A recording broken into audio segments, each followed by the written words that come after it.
Yang itu kan udah terus saya pun hanya kayak mau temennya benar kali email aja apa WA habis itu mau lihat disuruh lihat ini kan gue terus tuh jadi pas karya berapa banyak banget tuh sebelum bisa jadi wah kita gambarin apa atau apa gue emang dari awal nggak tahu kan putih itu gue ikutin dia kan tapi di unggah dokumen kan udah kan putih terus gue seneng tiba-tiba gue biru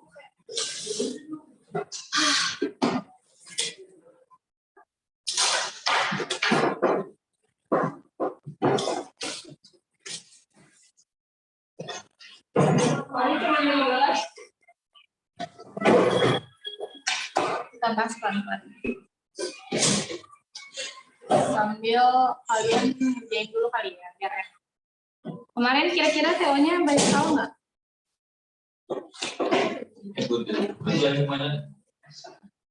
Ya apa-apa. Kali aja udah lupa. Nggak tahu deh. Nanti tanya.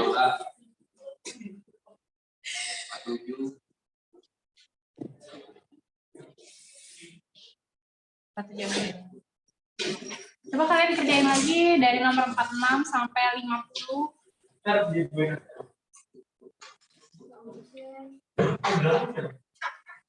Kalian bisa kerjain sesuai yang kemarin kalian kerjain kalau masih ingat. Jadi tahu salah berapanya. Kerjainnya dari ini gue ya? Enggak, kerjain sendiri. Kalau udah semua ya? Nggak tahu, gue nggak ngecek. Belum ngecek. Ayo dikerjain dulu 46 sampai 50. Waktu kita soalnya banyak, jadi kalian bisa pelan-pelan.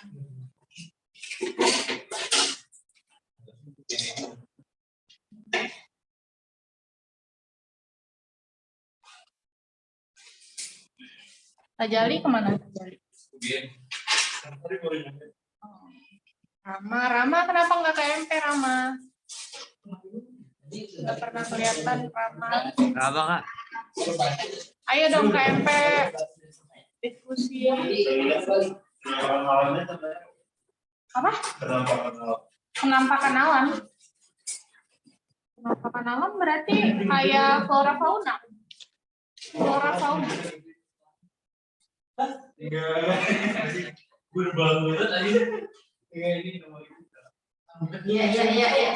Ayo dikerjain dulu yuk. 5 nomor. Waktu kita masih seminggu ya buat sampai simak UI. Kurang lebih seminggu lah.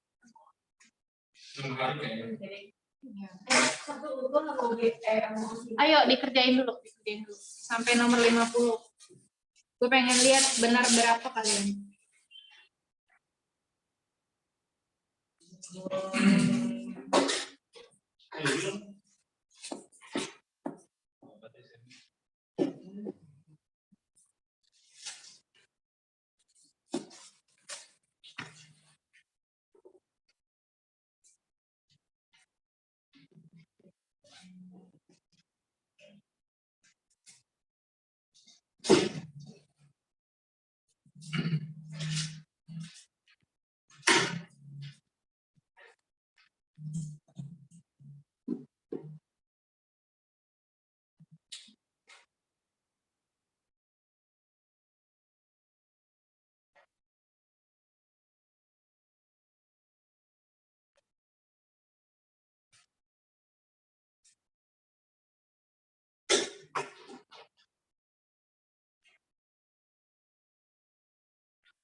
Mbak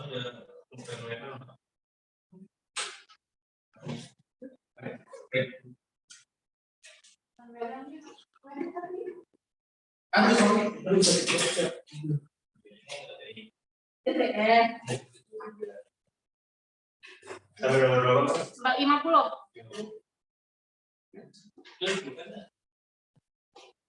Udah.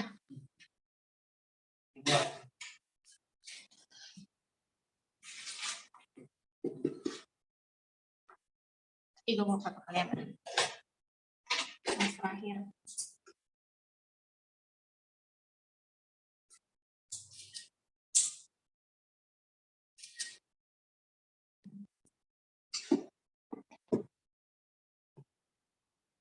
Udah.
Udah, semuanya udah.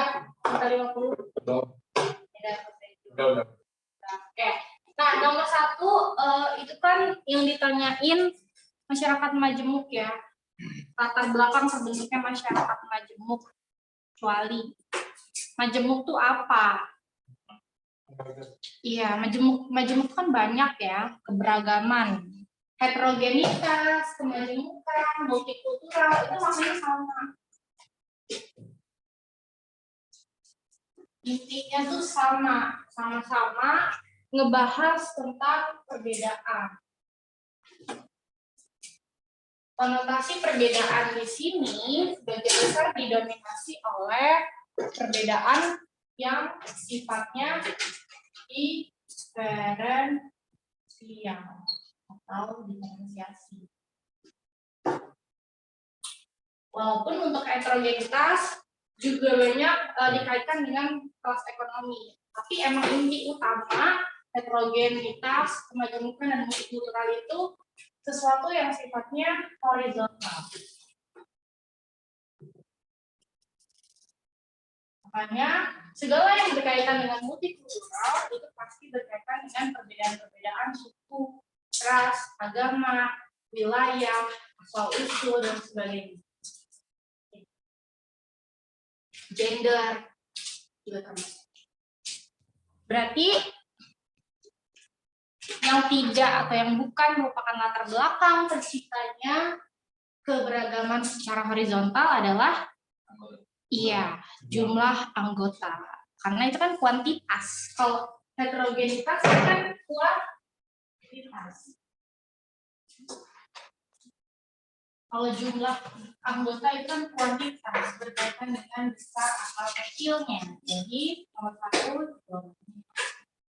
Bentuk wilayah no? Bentuk wilayah. Kan tadi gue bilang geografis. Geografis itu kan menghasilkan isolasi. Isolasi geografis menghasilkan perbedaan suku. Makanya wilayah Papua aja kan banyak suku-suku yang berbeda. Kan itu dipisahkan. Ada pertanyaan lagi? Silakan. Oke, kalau nggak ada, lanjut nomor 2.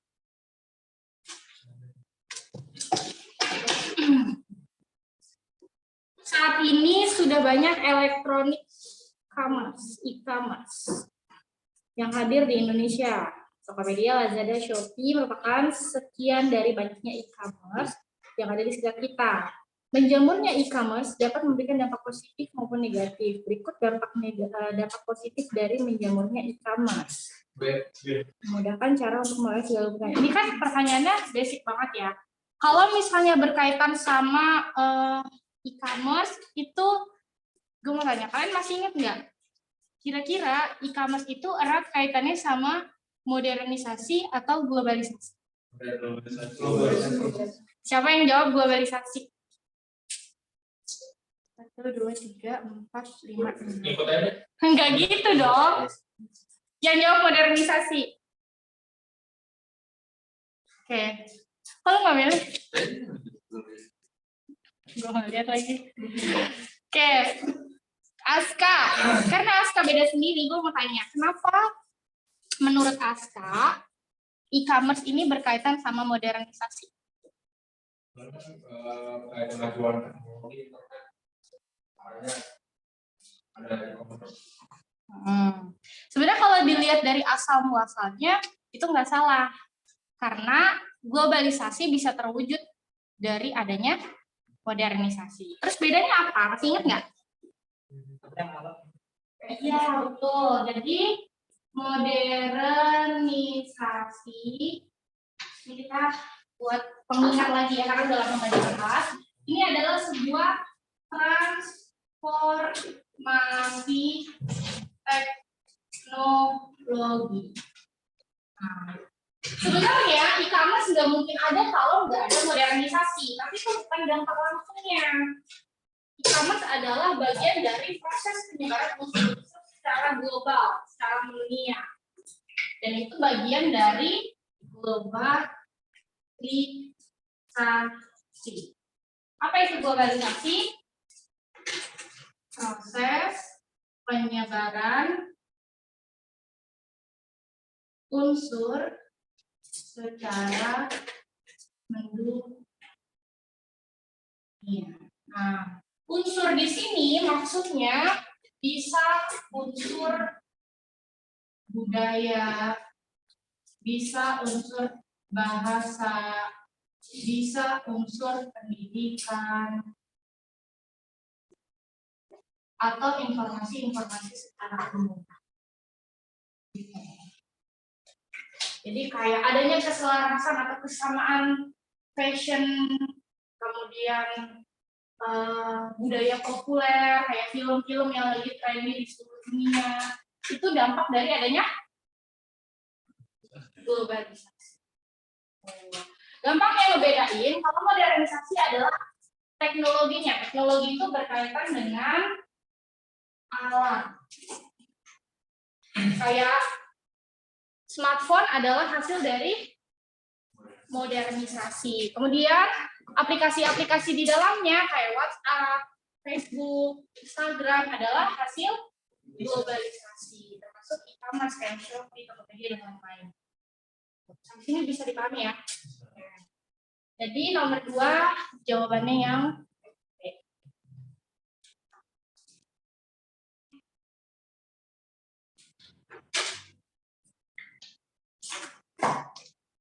Kalau revolusi industri, globalisasi atau modernisasi?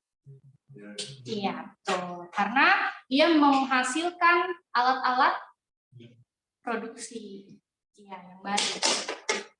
Lanjut. Semakin tinggi interaksi seorang dengan orang yang berperilaku menyimpang, semakin tinggi pula kemungkinan orang tersebut untuk bertingkah laku yang menyimpang. Makanya kan lingkungan sangat memberikan pengaruh. Penyimpangan yang dilakukan individu diakibatkan oleh Oke, apa tuh? C atau B? Oke, jadi gini ya, ini tuh dia tuh bedanya tipis banget. Kalau yang C, kita review lagi. Ini biasanya kalau di dalam option kalau soalnya itu berkaitan sama lingkungan eksternal, itu pasti salah satu yang diambil. Hasil belajar atau sebudaya timbang, tapi kali ini dua-duanya ada. Kita harus menentukan mana yang paling benar. Kita balik lagi ke penyebab perilaku menyimpang secara sosiologis.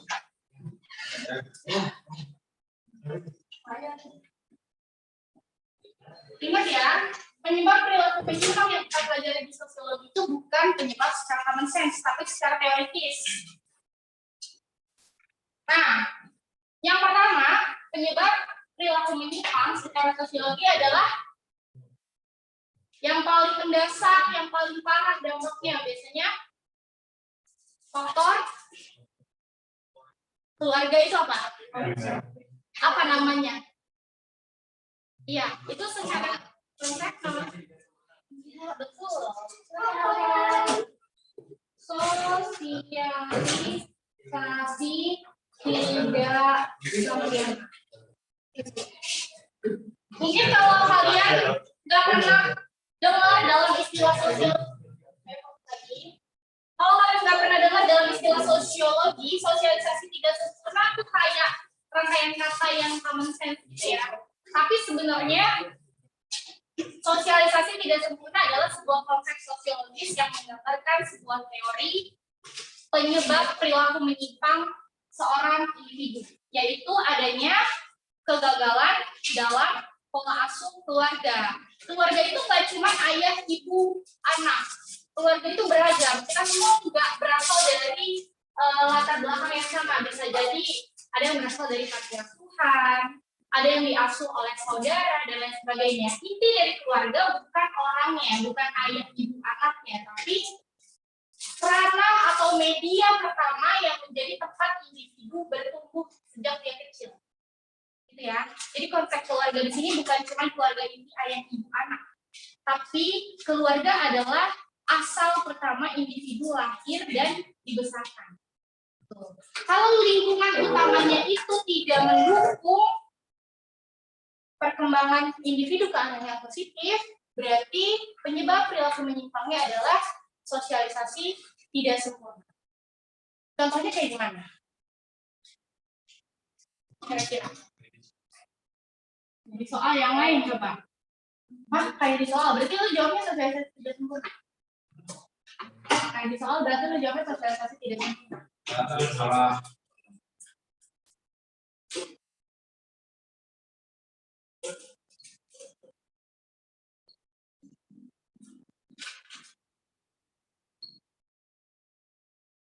Gagal di sini standarnya apa? Sebuah keluarga dikatakan gagal memberikan sosialisasi dengan standar kegagalannya dari mana? Dari norma sosial.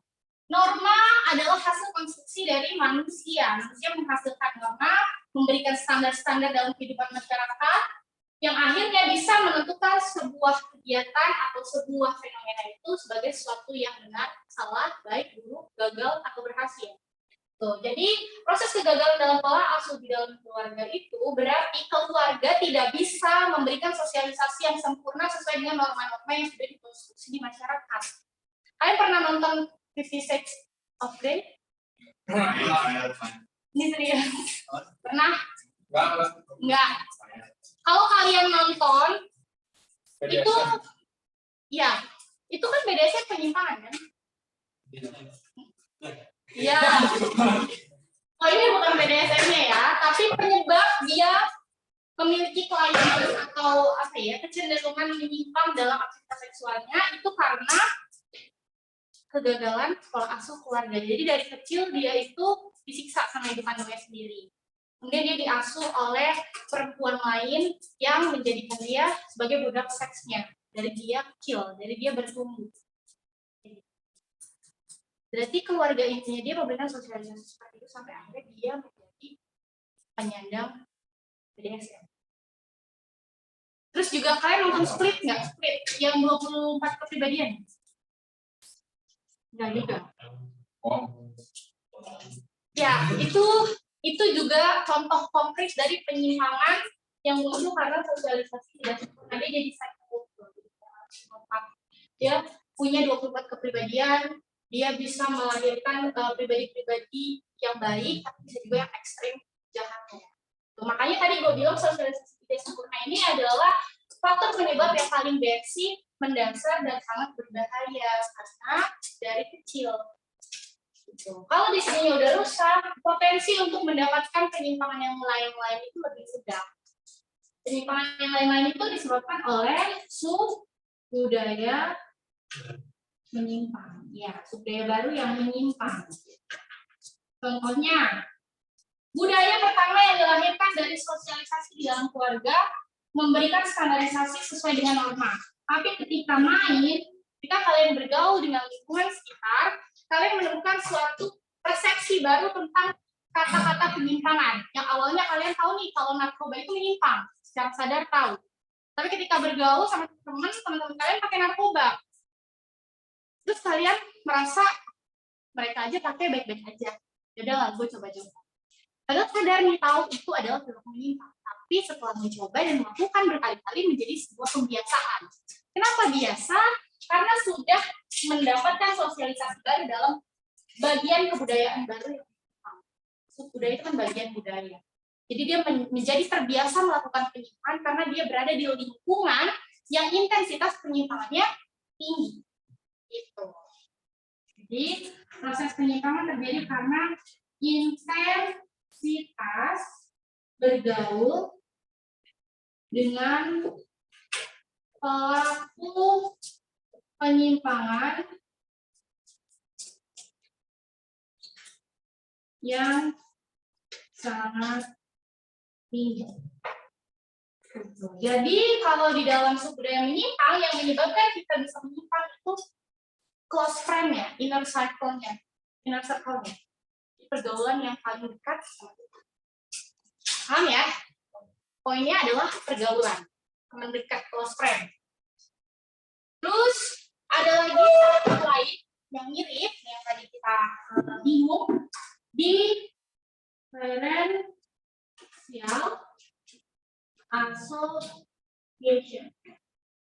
Nah, differential association adalah suatu penyebab penyimpangan yang terjadi karena proses belajar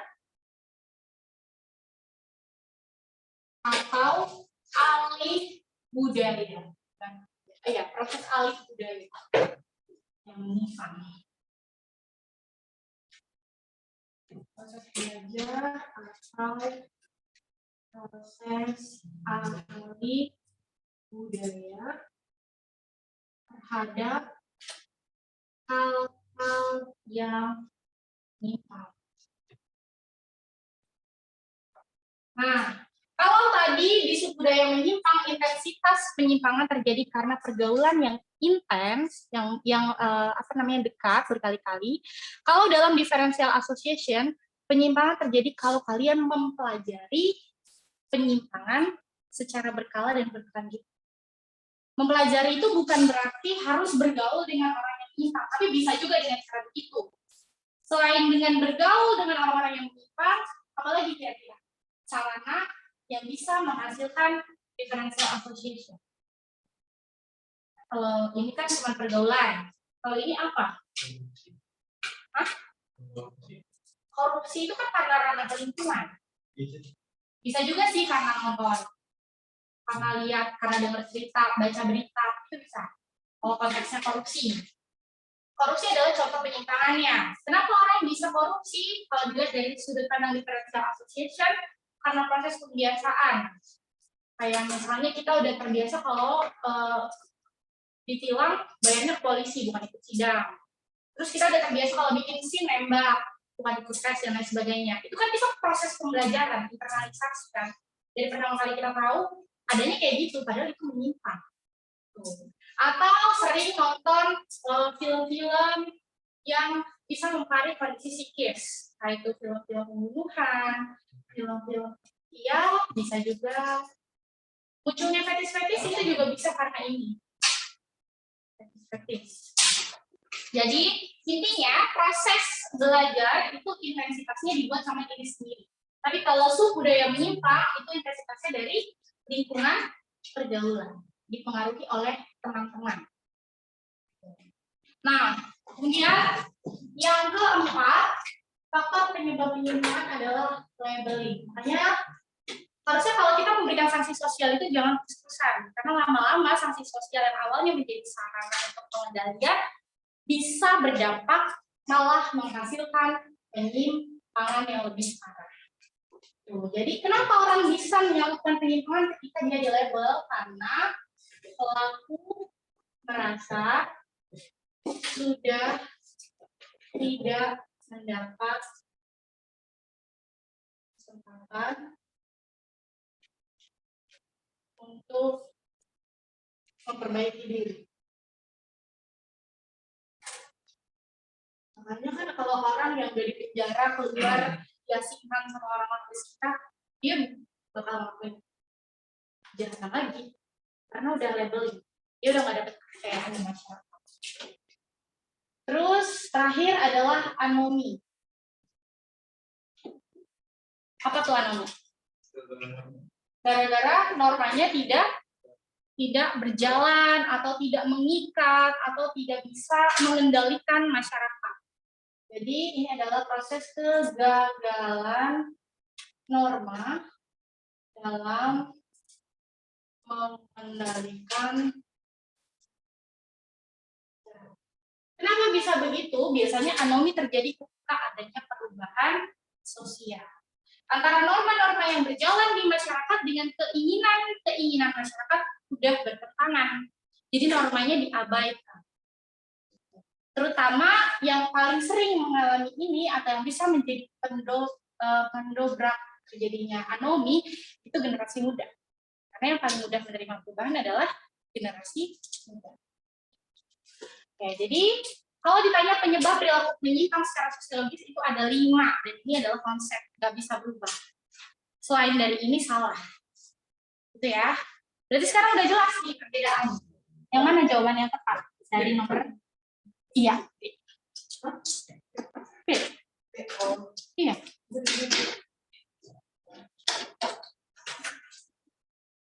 Karena kan di situ interaksi seseorang dengan pelaku penyimpang, berarti yang intensitas bergaul. B ya. 48.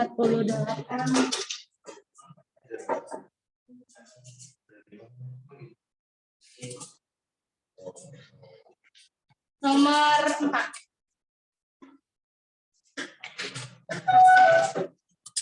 Stratifikasi penggolongan orang termasuk ke dalam satu sistem tertentu. Kenapa Max Weber?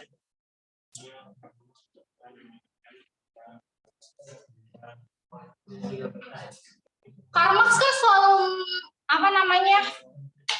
memberikan perbedaan gimana ya? Mengklasifikasikan masyarakat berdasarkan kekayaan. Itu kan juga stratifikasi. Kenapa jawabannya bukan Karl Marx? Karena stratifikasi yang ditanyakan itu adalah pengelompokan stratifikasi berdasarkan kekuasaan. Nah, sedangkan Karl Marx itu berdasarkan kekayaan atau kepemilikan harta. Kekuasaan itu Weber ini Marx.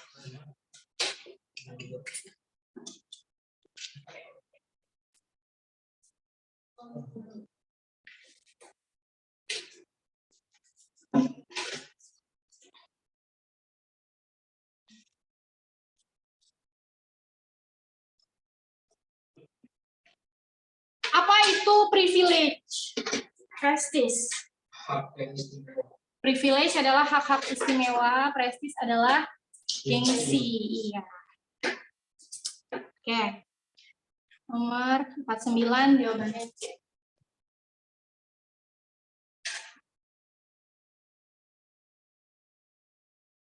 Nomor 50.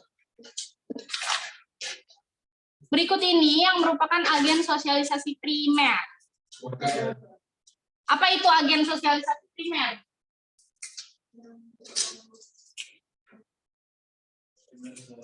Agen sosialisasi itu ada siapa aja? Primer sekunder itu bentuknya. Bentuk sosialisasi itu adalah sosialisasi primer, ada sosialisasi sekunder. Kalau agen sosialisasi itu siapa aja? Keluarga, terus teman sebaya, teman peer group, terus sekolah, tempat kerja, masyarakat atau lingkungan sekitar, dan yang paling berdampak secara menyeluruh adalah media. Nah, dari sini kita bisa kategorisasikan kalau agen sosialisasi yang masuk dalam bentuk sosialisasi sekunder adalah yang ini. Sedangkan yang ini adalah sosialisasi primer.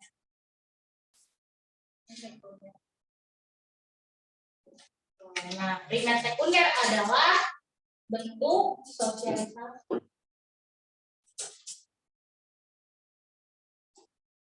Kan di dalam sosialisasi itu ada bentuk, ada pola, ada agen, dan lagi.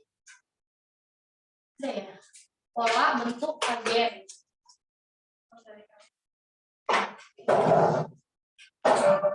Jadi jangan terlupa. Jawabannya primer. Itu pola. Kayak keluarga.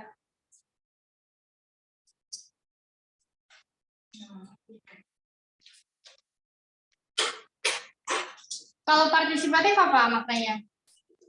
Sosialisasi partisipatif. Ya, pentingin anak, dua arah. Jadi yang dia pentingkan itu bukan keinginan atau keegoisan orang tua, tapi ya, dia biasanya pola sosialisasinya non verbal, partisipatif. Verbal. Kalau yang represif baru non verbal. Yang paksaan ya. Yang orang tua perannya sebagai signifikan other itu di partisipatif atau represif? Iya, betul. Orang tua sebagai signifikan other. Kalau di partisipatoris, orang tua sebagai fasilitator.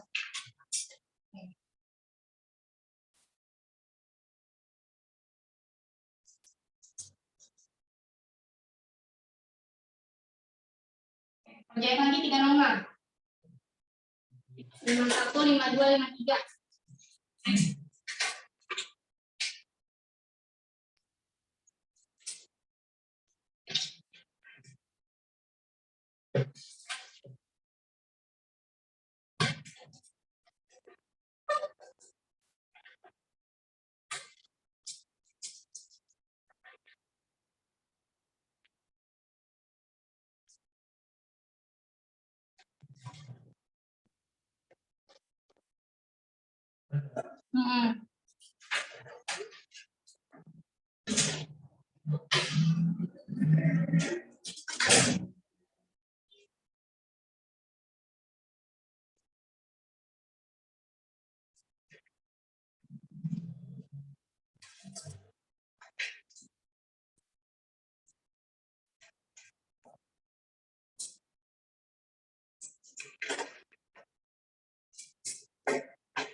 Ya. Udah selesai? Sampai 53? Saya, oke. Nomor 6.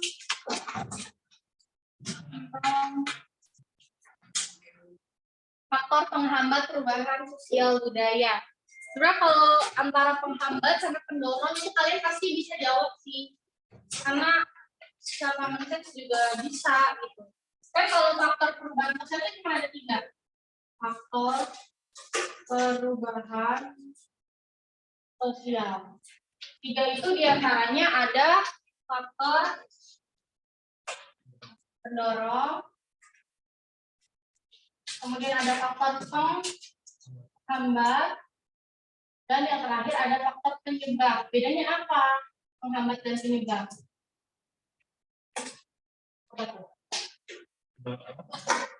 Kan faktor perubahan sosial ada faktor pendorong, ada faktor penghambat, ada faktor penyebab. Penghambat dan penyebab, pendorong dan penyebab itu beda. Bedanya apa? Pendorong mempercepat perubahan sosial, tapi kalau penyebab menciptakan adanya perubahan sosial. Nah, pendorong dan penghambat ini terjadi tergantung pada reaksi masyarakatnya atau kondisi masyarakatnya. Kalau masyarakatnya bisa mendukung, bisa terbuka, mau berubah, berpendidikan, itu berarti sesuatu yang mendorong. Tapi kalau masyarakatnya tertutup, skeptis, takut terhadap budaya luar, sulit menghargai perbedaan, berarti itu adalah penghambat. Jadi tergantung dari reaksi atau kondisi masyarakat. Masyarakatnya terbelakang atau enggak. Nah, sedangkan kalau faktor penyebab ini bergantung pada sebuah fenomena. Bergantung pada fenomena yang menciptakan perubahan. Nah, fenomena ini dikategorikan ke dalam 2, yaitu fenomena eksternal dan fenomena internal. Kalau eksternalnya itu sesuatu yang tidak bisa dikendalikan, tidak dapat dikendalikan oleh masyarakat. Jadi masyarakat nggak bisa menahan. Contohnya bencana alam atau faktor lingkungan fisik, gempa bumi dan lain sebagainya. Terus peperangan. Walaupun masyarakat yang nggak mau, peperangan itu sulit untuk ditahan. Dan yang terakhir adanya difusi budaya atau masuknya budaya asing. Kayak sekarang kita mau nggak mau, suka nggak suka, nonton film, dengar musik dan lain sebagainya, itu tetap bakalan tahu gitu budaya-budaya luar. Walaupun kita nggak suka gitu, kita kayak K-pop, kalian nggak suka nih, tapi sesekali pasti kalian dengar, ya kan? Dengar secara tidak sengaja, bukan mendengarkan secara sengaja. Itu berarti satu difusi budaya tidak bisa dikendalikan oleh masyarakat. Suka nggak suka, mau nggak mau bisa terjadi. Gitu. Nah, yang kedua penyebabnya ada penyebab internal. Nah, kalau penyebab internal ini sesuatu yang memang dikehendaki atau direncanakan oleh masyarakatnya, diinginkan, direncanakan dan dikendalikan oleh masyarakatnya sendiri. Karena masyarakatnya ingin, maka mereka membuat suatu perubahan dalam wujud revolusi, kemudian inovasi. Inovasi ini menghasilkan evolusi dalam bidang teknologi dan lain sebagainya. Terus konflik sosial, konflik itu kan dikehendaki. Dan yang terakhir demografi. Demografi ini berkaitan dengan persebaran dan jumlah Gitu deh. Jelas ya?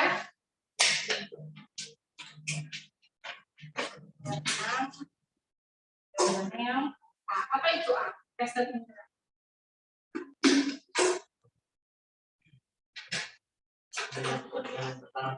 Ya, kepentingan yang tertanam kuat itu biasanya dikuasai oleh golongan kelas penguasa yang nantinya bisa menghambat jadinya perubahan sosial dari reaksi masyarakat.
Si Hendra.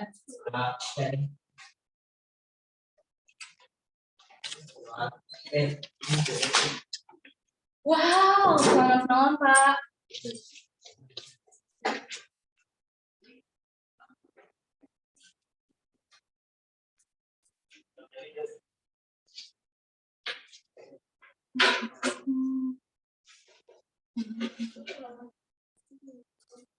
Ancaman dari luar bidang sosial budaya yaitu sebagai berikut, kecuali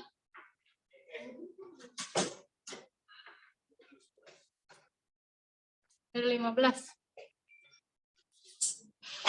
Semakin meningkatnya semangat gotong royong, solidaritas, kepedulian, dan kesetiakawanan sosial bukan ancaman, tapi justru menguat integrasi. Ancaman dari luar bidang sosial budaya. Bidang sosial budaya itu kan berarti berkaitan dengan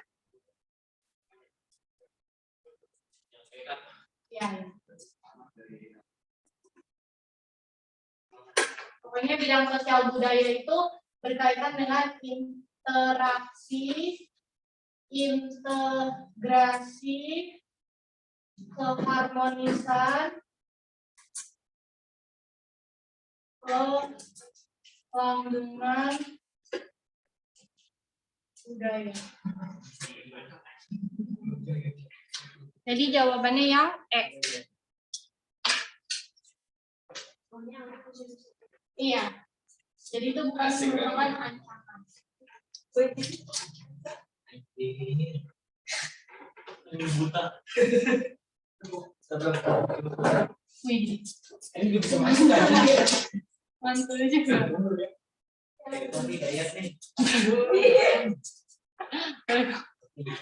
Coba dong pada sini dong.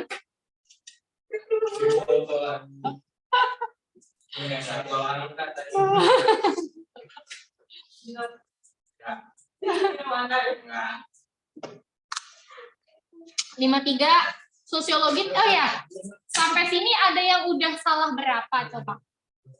Salah satu saya nomor berapa? Oke. Jawabnya C ya?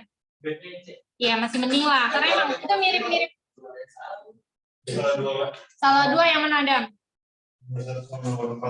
Oke, 1, 4. Ya.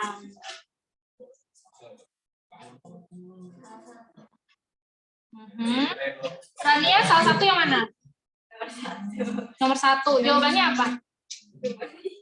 Perubahan iklim. Oke. 46. Marsha salah berapa?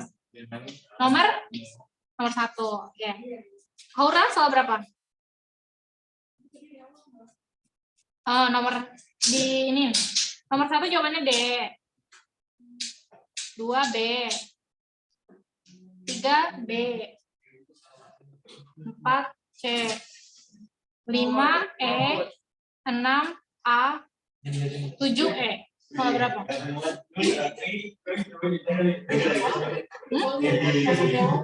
Oh, lupa. Nggak inget. Nggak, oke. Brian salah berapa? Salah satu yang mana? Nomor 9. Oh, 49. Oke. Sebenarnya kalau kalian salah di nomor 49, itu gue masih mewajarkan karena selama ini kita kebanyakan membahas stratifikasi itu dari sudut pandangnya Marx ya, ekonomi. Emang gue akuin agak jarang kita membahas Weber dari sudut stratifikasi. Biasanya kita bahas Weber itu dari tindakan sosial. Ya. Berarti oke ya. Ya, oke. Kalau nomor 48 itu kalau jawabannya kalian cek, gue masih maklumin karena emang mirip-mirip. Jadi ya udah. Jadi belum ada yang fatal ya salahnya. Nomor 53 atau nomor 8. Sosiologi tidak dapat memberikan prediksi secara pasti terhadap dampak dari kebijakan yang diambil pemerintah ataupun masyarakat karena bersifat dinamis. Oleh karena itu, sosiologi memberikan beberapa alternatif sehingga kebijakan yang diambil mendekati harapan yang positif. Pernyataan tersebut menunjukkan fungsi sosiologi sebagai ya, sebenarnya kalau untuk kebijakan. Lu jawabnya apa? Iya.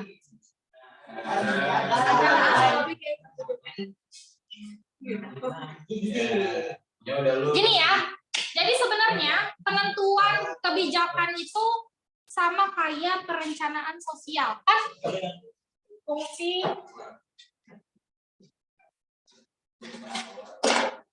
sosiologi. Guys, fokus ya. Fungsi sosial di dalam sosiologi itu ada hakikat ilmu sosiologi, ada ciri-ciri ilmu sosiologi, ada fungsi sosiologi, ada peran sosiologi.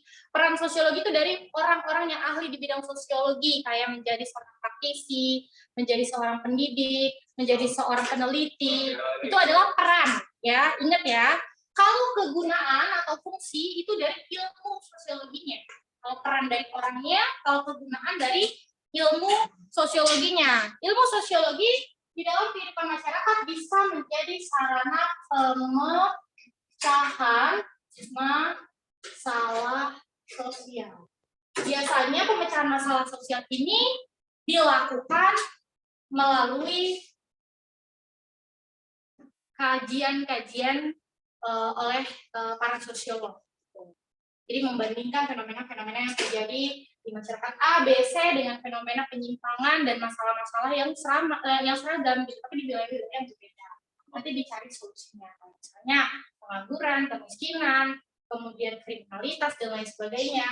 Itu dilihat nih penyebabnya apa sih, gitu. Jadi pemecahan masalah itu akarnya mencari penyebab terjadinya permasalahan, kemudian dilihat dari siapa saja yang terlibat di dalam penyimpangan itu, gitu. Bagaimana proses terjadinya penyimpangan itu, kemudian apa saja hal-hal yang berkaitan erat dengan penyimpangan itu. Itu pemecahan masalah. Terus ada lagi perencanaan pembangunan. Nah, ini outputnya adalah kebijakan-kebijakan yang menentukan arah pembangunan. Pembangunan di sini adalah pembangunan secara fisik. Jalan, rumah sakit, gedung-gedung, gitu ya. Jadi ini secara fisik. Ada outputnya, rumah ibadah, gitu. Nah, ada lagi perencanaan sosial atau pembuatan kebijakan, penentuan kebijakan. Nah, kalau ini outputnya adalah undang-undang atau peraturan. Berarti nomor 53. Ya. Pemecahan masalah tadi kayak gitu. Jadi perencanaan sosial sama perencanaan pembangunan itu beda. Terus yang terakhir ada penelitian sosial. Nah, biasanya kalau di dalam studi kasusnya dia mau mengarahkan jawaban ke penelitian sosial, dia bakal ngejelasin bahwa sosiologi memberikan data empiris di lapangan. Jadi ini adalah kata-kata kunci yang membuat kalian gak bakalan salah pilih. Karena biasanya yang paling sering keliru itu antara ini dan ini, atau ini dan ini. Ya, perencanaan sosial dan masalah sosial itu sering ditukar. Perencanaan sosial sama perencanaan pembangunan juga sering ditukar. Penelitian sosial dan masalah pemecahan masalah juga sering. Itu yang paling sekarang. Hanya poin-poin pentingnya adalah ini. Penyebab dan solusi. Nah, tuh, ada pertanyaan? Belum. Ya, berarti jawabannya penentu kebijakan. Oh nih, ada yang salah. Nah kan, pemecahan masalah emang lebih dia sering nih, ini sama ini bentrok, ini juga sama ini bentrok, ini sama ini. Mirip kadang gue juga suka bingung.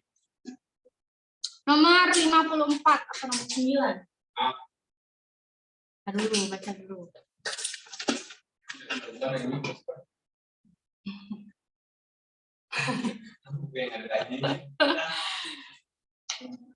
Jangan buka yang ada kajiannya jadi nggak mikir.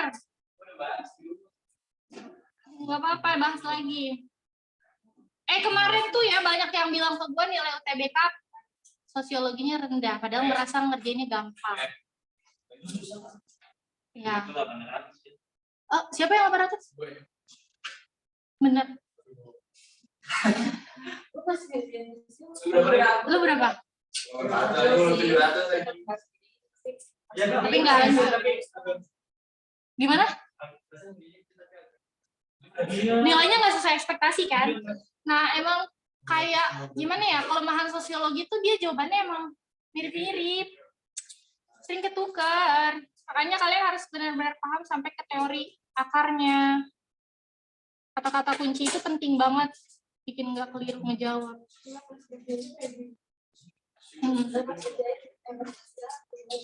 Berapa? 600 lumayan. Berapa? 700 sosio. Ya ini bagus nih. Ada yang sosionya di bawah 500 nggak? Lumayan. Itu lumayan, tapi ekspektasi gue lu bisa di atas itu. Tapi itu nggak kecil ya, itu nggak kecil, itu bagus. Kalau kayak ekonomi kan saklek ya, jawabannya pasti itu gitu. Kalau kalian bisa, nggak mungkin salah. Kalau kalian nggak tahu, berarti nggak bisa. Kalau sosio tuh udah bisa belum tentu bisa. Berapa? Iya, karena emang bukan ininya. Eko sama Geo gede banget. Gede Mbak.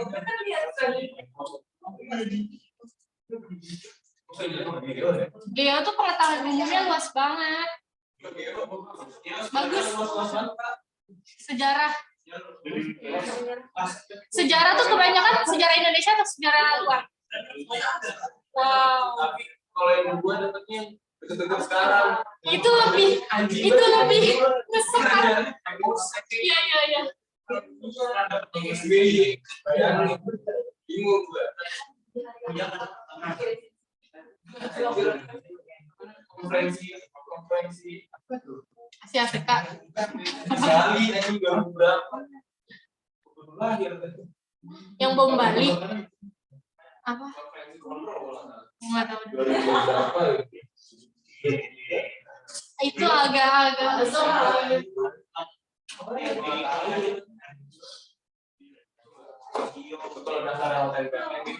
dasarnya awal-awal lah.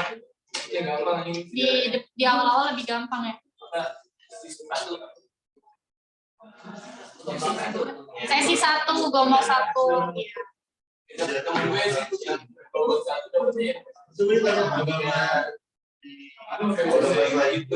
Yang emang di buku banyak dibahas gitu ya.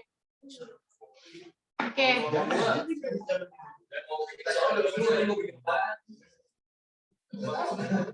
Udah ampas. Oke, nomor 54. Ayo 54. Dalam aspek ekonomi, pemerintah belum menunjukkan keberpihakan.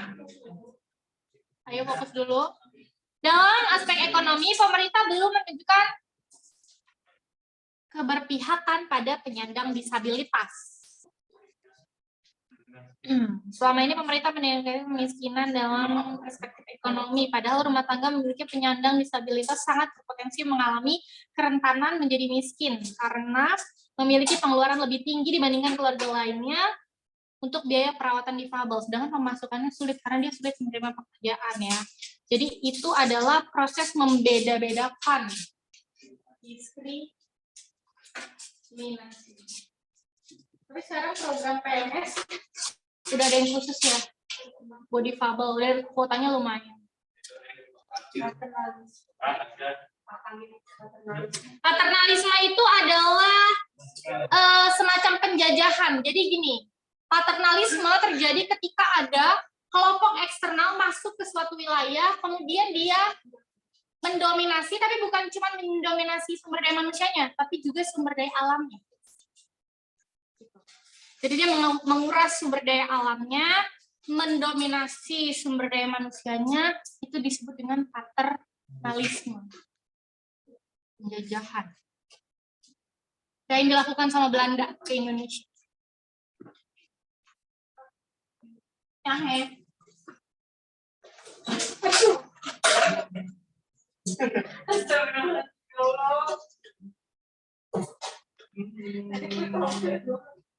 Lagi para bullying. Wah, ditaruh dong itu.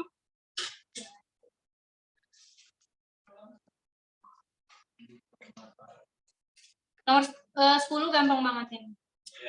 Kayak soal rumus ya. Kenapa sugesti? Iya. Oke, kenapa nggak sugesti? Oke, kita ya.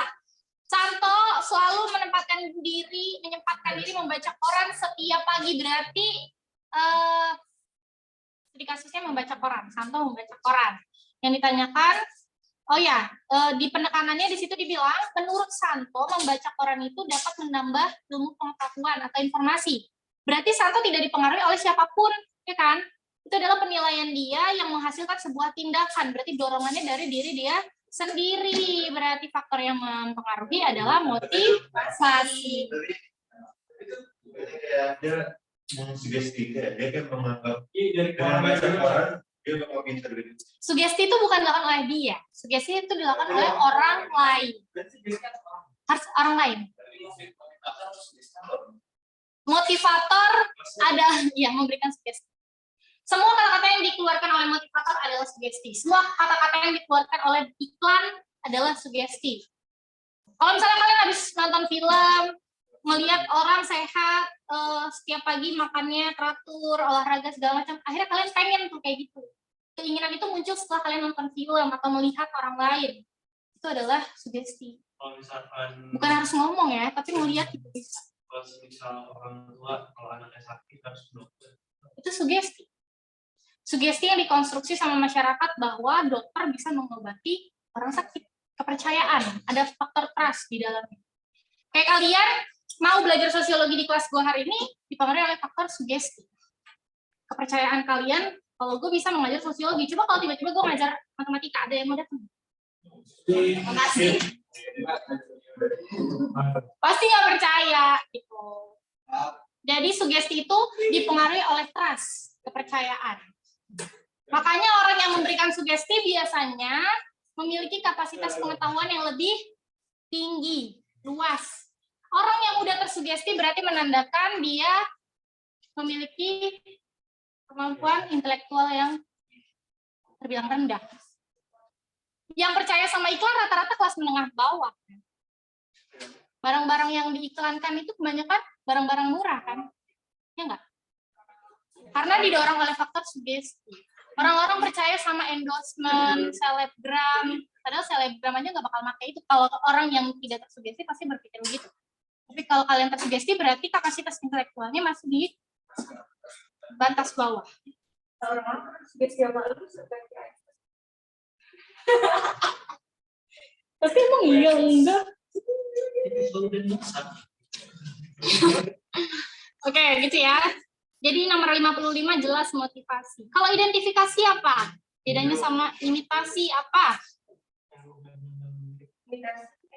Identifikasi itu menyerupai, tapi bukan cuma menyerupai secara fisik. Bahkan bisa jadi identifikasi itu secara fisiknya beda. Tapi secara tindakan, sikap, perlakuan itu sama. Contoh identifikasi yang secara fisiknya beda apa? Apa kan? Contoh, bencong fisiknya sama dong, kan dia menyerupai perempuan. Tapi nggak sama sih, itu bencong bukan identifikasi, imitasi. Cosplay itu identifikasi. Yang ditanya adalah bentuk identifikasi yang dikatakan identifikasi tapi secara fisik tidak sama. Kan kalau operasi plastik secara fisik sama, mengidentifikasi. Lekong bukan identifikasi. Apa logika G ke identifikasi itu apa? Identifikasi kan suatu sikap menyerupai pihak lain. Satu pihak menyerupai pihak lain. Yang pertanyaan gue adalah identifikasi seperti apa? Di mana ada pihak mengidentifikasi pihak lain tapi secara fisik tidak sama. Tidak menyerupai tapi dikatakan menyerupai. Ya, bisa. Karakteristik anak itu sulit, tapi bisa. Idola kayak gimana dulu nih? Mulu tuh sampai pribadinya diikutin. Kalau pribadi identifikasi dong. Gimana? Itu faktor sugesti. Iya. Jangan banyak orang Itu sugesti. Gini, contohnya adalah ketika polisi mengidentifikasi kasus pembunuhan. Ada reka adegan, pengulangan. Untuk apa? Untuk menghasilkan keadilan, maksudnya kayak gimana ya? Menghasilkan kebenaran yang adil gitu. Jadi nanti si pelaku ini dihukum sesuai dengan semua yang terjadi pada saat itu. Dari niatnya, dari caranya, dari kondisi yang mendukungnya, makanya dilakukan identifikasi dalam investigasinya. Karena identifikasi benar-benar menyerupai seolah-olah di dalam reka adegan ini adalah si pembunuh. Dari situ nanti bisa dihasilkan, oh dia ini punya level berapa persen niatnya dari melakukan tindakan-tindakan. Tapi fisiknya tetap beda. Kalau yang fisiknya sama, gampang. Kayak orang operasi plastik menjadi kadal. Kan ada ya, banyak ya? Ada. Reptil. Kan di TikTok banyak. Di FYP gue banyak. Nih, dino ya. Terus kayak iblis. Dia melet-melet gitu banyak. Lidahnya dipotong, terus kupingnya dipotong. Dia pengen menyerupai reptil.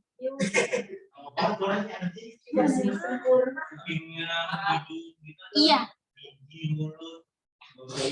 Dia ambisius, pengen jadi reptil. Ya, itu identifikasi yang gampang banget kalau itu. Nah, kalau imitasi itu dia cuma meniru luarnya doang ya. Jadi dalamnya tuh sebenarnya dalamnya sama tapi covernya sama tapi dalamnya beda. Itu identifikasi karena udah masuk ke dalam karakter. Karakter itu sesuatu yang ada di dalam. Ketika kita merubah sesuatu yang ada di dalam itu butuh proses pembelajaran. Identifikasi membutuhkan proses pembelajaran dan pengamatan. Imitasi sekali lihat bisa ngikutin. Gue bisa mengimitasi Buffet misalnya pakai mata, kaos kayak gitu, rambut dipotong. Besoknya gue udah langsung bisa nih. Tapi kan karakter kepribadian nggak mungkin dalam sehari bisa disamain. Jelas ya? Nggak mirip sama sekali. Kalau ini nggak yang kayak aktor yang mainin orang-orang Identifikasi. Nah, aktor itu melakukan identifikasi kayak film Money Heist yang direka ulang versi Korea, itu adalah bentuk identifikasi dari film Money Heist versi Spanyol. Gitu ya, jelas ya. Padahal wajahnya sama nggak? Enggak, pemerannya nggak ada yang meniru secara fisik, tapi secara karakternya mendalam, semua ditiru. Itu adalah bentuk identifikasi. Jelas? Oke, lanjut. Nomor 11. Berarti nomor 10 deh.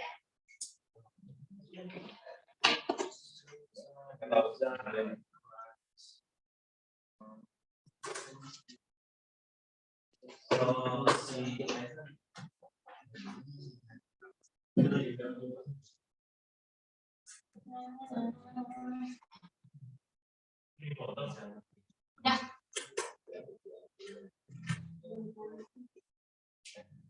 Manikin nama tarik. Manikin nama tarik. Gue nggak paham. Keluarga dan lingkungan tersebut, tersebut mana disebutin? Keluarga dan lingkungan berpengaruh pada proses pembentukan kepribadian anak. Benar atau salah? Jelas benar.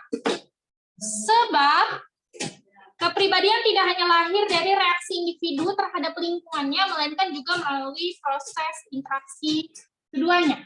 Benar atau salah? Benar. Contohnya tadi budaya menyimpang, sosialisasi, differential association, gitu ya. Berhubungan atau enggak? Enggak. Oh, enggak. Enggak dong. Pernyataan pertama membahas tentang sosialisasi tidak sempurna. Pernyataan kedua membahas faktor lain di luar itu. Jadi tidak berhubungan. Jawabannya B. Ada yang jawab selain B? Itu jawab A. Sayang banget ya. Kalau udah benar dua-duanya. Enggak. Kalau kalian bingung nih berhubungan atau enggak, kalian bolak-balik aja. Kepribadian tuh gini, soalnya ini nyambung nggak kira-kira? Kalau nyambung ya berarti tidak berhubungan. Nomor 57. Struktur sosial berfungsi dalam mengelompokkan individu dalam masyarakat berdasarkan kesamaan ciri dan karakteristik. Benar. Contoh struktur sosial itu kan kayak diferensiasi dan stratifikasi. Sebab semakin beragam, semakin menunjukkan homogenitas. Enggak, justru semakin beragam, semakin menunjukkan heterogenitas. Jadi jawabannya C. Ini gua nggak jawab nih. Agi, apa itu homogenitas, Agi? Apa Gi? Homogenitas Gi? Homo itu apa? Homo sapiens. Yang lain dulu coba. Homo itu apa? Definisi.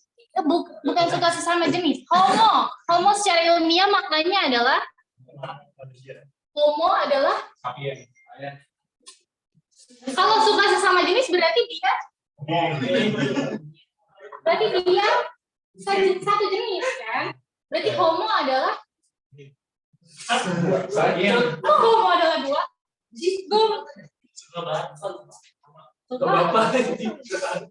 Nah nih, coba yang lain dulu deh. Aku mau nanya lagi. Tolong diam dulu. Homo adalah apa? Coba dinalar. Ini bukan sesuatu yang perlu diingat atau dilupakan. Ini bisa dinalar. Homo adalah, kan kalau yang kamu tahu, homo itu suka sesama jenis. Laki-laki suka dengan laki-laki. Berarti homo adalah sejenis apa dua jenis? Sejenis. Homogenitas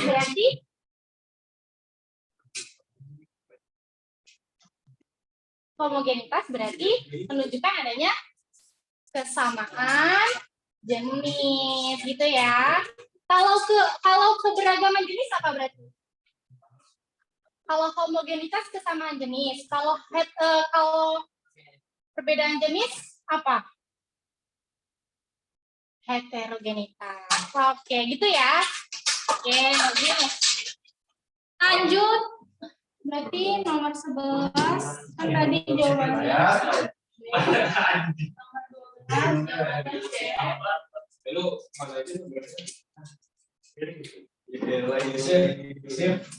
Menurut Pierre L. van den Berg, beberapa ciri dari masyarakat multikultural.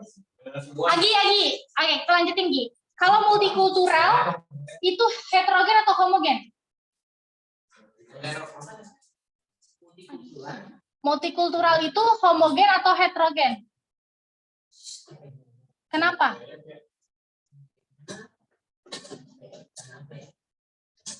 Multikultur itu artinya apa? Multi apa? Bermacam, banyak. Multi itu banyak. Berarti kalau multikultural banyak kultur. Kalau banyak kultur berarti homogenitas atau heterogenitas? Heterogenitas, gitu ya. Jadi kalau ciri masyarakat multikultural apa nih? Apakah masyarakat multikultural memiliki adanya dominasi politik pada satu kelompok masyarakat? Iya. Contohnya kalau di Indonesia kayak gimana? Aska. Contoh suatu dominasi politik dalam masyarakat multikultural. Aska bukan? Contoh dominasi politik dalam masyarakat Indonesia. Masyarakat Indonesia multikultur nggak? Iya. Iya. Contoh dominasi politik kayak gimana? Ini nomor 58 dilihat, makanya jangan ngobrol. 58, adanya suatu dominasi politik pada suatu kelompok.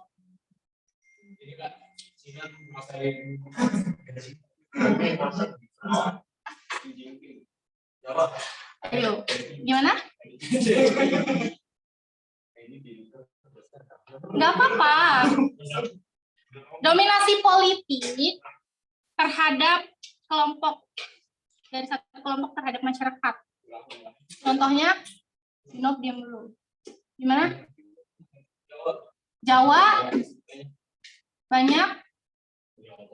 Dominasi itu bukan banyak, itu tuh mayoritas minoritas. Dominasi itu dilihat dari kualitas, bukan dari kuantitas. Ya, pribumi menguasai Jawa. Ya, betul kita. Pribumi di Indonesia, khususnya suku Jawa, mendominasi dalam bidang politik, gitu ya. Terus contoh lainnya masih dalam dominasi politik, bukan politik aja, yang lain. Islam adalah mayoritas dominan. Islam mendominasi banyak kebijakan-kebijakan di Indonesia. Oke. Ingat ya, kalau mayoritas dan minoritas dilihat dari sisi kuantitas, tapi kalau dominan itu dilihat dari sisi kualitas. Apakah kelompok minoritas bisa mendominasi? Contohnya?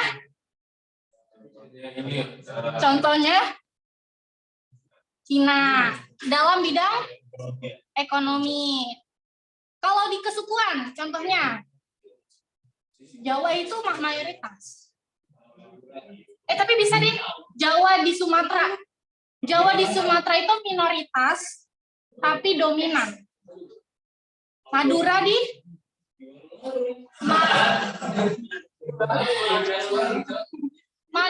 di Kalimantan. Pemicu terjadinya perang sampit itu adalah Madura yang minoritas, tapi mendominasi. Yang di Makassar kenapa? Oh, Jawa di Makassar, minoritas dominan. Iya, betul. Kayak gitu ya. PKI udah nggak ada. Iya. Kata gue sih. Nggak kasat mata soalnya. Jadi poin pertama jelas ya, semua ngerti ya. Nih. Nomor 2, integrasi sosial itu tumbuh karena adanya paksaan. Betul atau betul? Betul.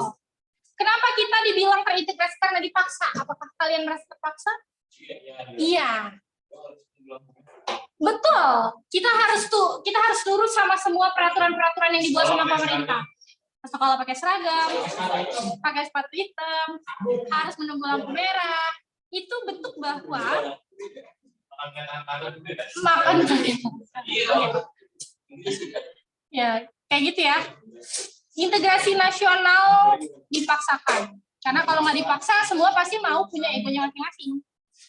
Poin kedua benar. Poin ketiga, memiliki struktur yang terbagi ke dalam lembaga non komplementer. Apa itu lembaga non komplementer? Artinya di dalam ekonomi satu dua Pengganti. Kalau di sosio, lembaga yang non komplement berarti lembaga yang tidak bisa digantikan. Contoh. Enggak. Ini nih, kalian lihat deh. Memiliki struktur yang dibagi ke dalam lembaga yang non komplement, lembaga yang tidak bisa disatukan, harus ya tidak bisa digantikan. Gimana ya? Dia harus fokus di bidangnya gitu. Lembaga agama, contohnya lembaga agama. Lembaga agama, walaupun agama itu adalah satu bidang, tapi di dalam agama ada banyak bidang yang nggak bisa digantikan. Nggak mungkin lembaga agama Islam memberikan sosialisasi pada agama-agama yang lain. Ya. Jadi itu benar. Yang keempat, sering terjadi konflik di antara kelompok satu dengan kelompok lain. Udah pasti, ya, karena ada banyak perbedaan standarisasi kultur atau nilai. Jadi nomor 58,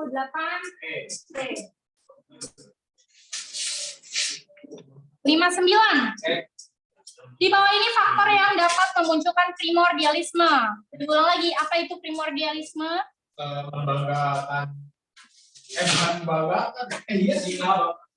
sikap yang Berpegang teguh budaya pada budaya-budaya masing-masing ya. Iya, yang sudah diinternalisasi sejak kecil.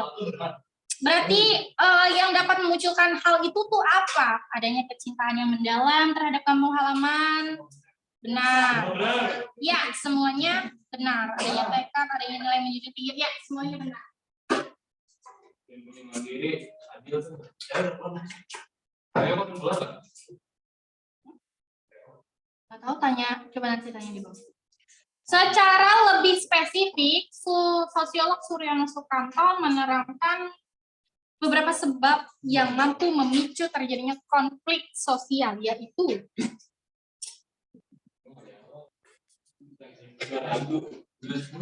benar semua, iya.